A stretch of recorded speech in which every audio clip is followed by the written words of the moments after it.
Саламатсыздарбы, урматтуу ата-энелер жана биздин сүйүктүү бүтүрүүчүлөрүбүз. Сиздер менен мен Жамал Өзгөнова. Бүгүн биз сиздер менен биргеликте кесип тандоо боюнча сүйлөшүп алсак.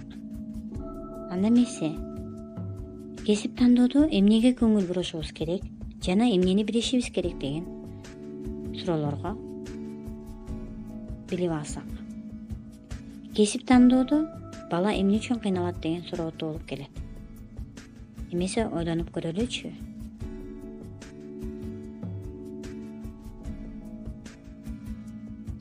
Туура, кээ бирөөбүз кесип тандоодо адам баласы 3 нерседен кыйналганын билебиз.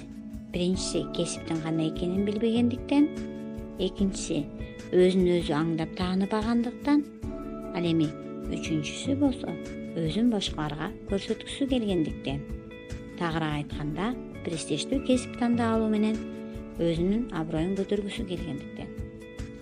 Эми ата-энелер, кайсы кесип кандай экенин билбегендик эмнеге алып келет деген суроого жооп берет элем.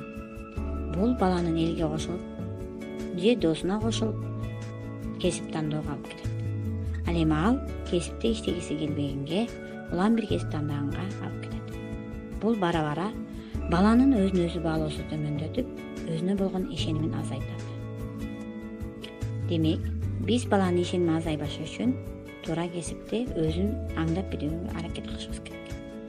Престиждүү кесип тандап алуу эмнеге алып келет деген суроого жөнүмү жоктугун билип алып, ал жумушта алып кете албасын түшүнө баштайт. Аягында ошол жумушта иштеген өзүнүн өйдөгүлөргө кошумачылык кылуу менен эптеп күн өткөрүүгө айлана баштайт. Бул да болсо балага эң жаман сапат деп ойлойм. Өзүн өзү аңдап тааныбагандык эмне деген сөз? Бул балдарыбыз өзүнүн ден соолугу эмнеге, даремети эмнеге жетерин түшүнө билбегендиктен, ден соолугун билбегендиктен келип чыгат. Жана дагы психологиялык өзгөчөлүгүн билбегендиктен. Бала мисалы чыдамкай болбосо, анда ал жумушка иштей албайт дейм. Мына ушул нерсе баланын аягында бул жумушта бактысыз сезе баштайт дагы, кыжыр кайнап, жумушка барган сайын оорулуу болуп жатканын сезет.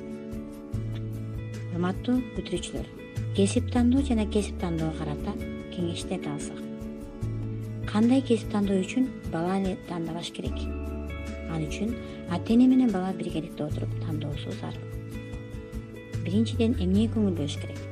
Бала кайсы окуу жайды, кесипти каалаганына көңүл бөлүп алабыз. Бала менен сүйлөшүп, баланын тандоосуна жакындайбыз. Экинчи, физикалык ден соолугуна карашыбыз керек.